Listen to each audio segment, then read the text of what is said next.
अथ आदित्यहृदयम् ततो युद्धपरिश्रान्तं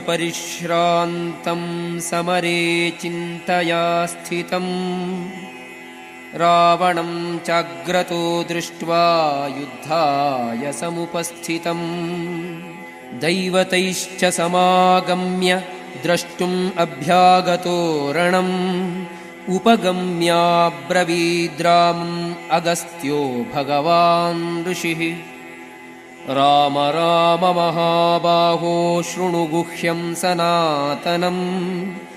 येन सर्वानरीन् वत्स समरे विजयिष्यसि आदित्यहृदयं पुण्यं सर्वशत्रुविनाशनम् जयावहं जपन्नित्यम् अक्षयं परमं शिवम् सर्वमङ्गलमाङ्गल्यं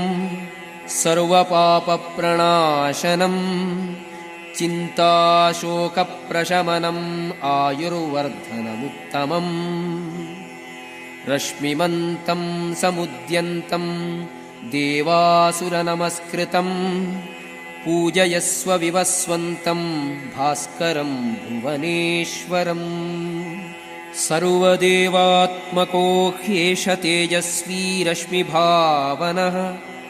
येष देवासुरगणान् लोकान् पाति गभस्तिभिः येष ब्रह्मा च विष्णुश्च शिवस्कन्दः प्रजापतिः महेन्द्रो धनदः कालो यमः सोमो ह्यपां पतिः पितरो वसवः साध्याः ह्यश्विनो मरुतो मनुः वायुर्वह्निः प्रजाः प्राणा ऋतुकर्ता प्रभाकरः आदित्यः सविता सूर्यः खगः पूषा गभस्तिमान् सुवर्णसदृशो भानुः स्वर्णरेतादिवाकरः हरिदश्वः सहस्रार्चिः सप्तसप्तिर्मरीचिमान् तिमिरोन्मथनः शम्भुस्त्वष्टा मार्तण्डकोऽंशुमान् हिरण्यगर्भः शिशिरस्तपनो भास्करो रविः अग्निगर्भोदिते पुत्रः शङ्खः शिशिरनाशनः व्योमनाथस्तमोभेदी ऋग्यजुस्सामपारगः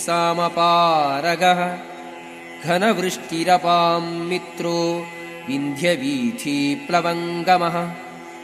आतपीमण्डली मृत्युः पिङ्गलः सर्वतापनः कविर्विश्वो महातेजा रक्तः सर्वभवोद्भवः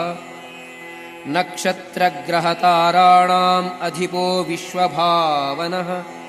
तेजसामपि तेजस्वी द्वादशात्मन्नमोऽस्तु ते नमः पूर्वाय गिरये पश्चिमायाद्रये नमः ज्योतिर्गणानां पतये दिनाधिपतये नमः जयाय जयभद्राय हर्यश्वाय नमो नमः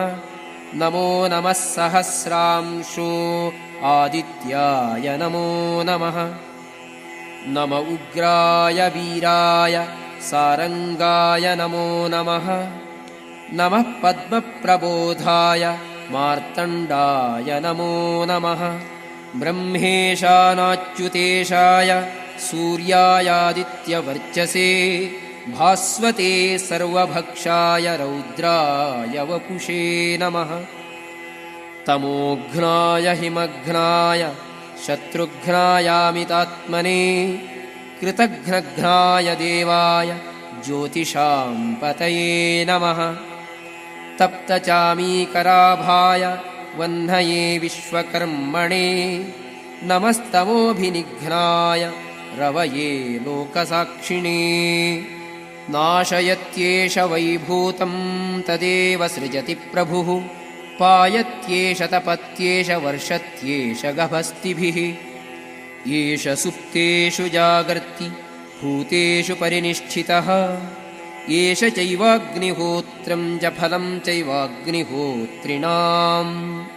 देवाश्च क्रतवश्चैव क्रतूनां फलमेव च यानि कृत्यानि लोकेषु सर्वाण्येषः रविः प्रभुः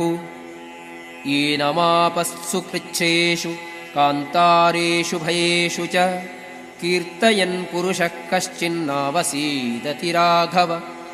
पूजयस्वैनमेकाग्रो देवदेवं जगत्पतिम् एतत्त्रिगुणितं जप्त्वा युद्धेषु विजयिष्यति अस्मिन् क्षणे महाबाहो रावणं त्वं वधिष्यसि एवमुक्त्वा ततोऽगस्त्यो जगाम च यथागतम्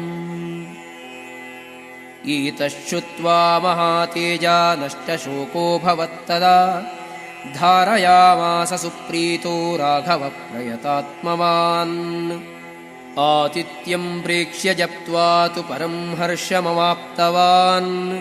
त्रिराचम्य शुचिर्भूत्वा धनुरादाय वीर्यवान् रावणं प्रेक्ष्य हृष्टात्मा युद्धाय समुपागतम् सर्वयत्नेन महता वधे तस्य धृतोऽभवत्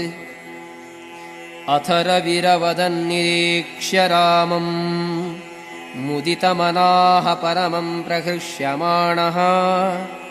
निशिचरपतिसंक्षयं विदित्वा सुरगणमध्यगतो वचस्त्वरेति इति आदित्यहृदयम्।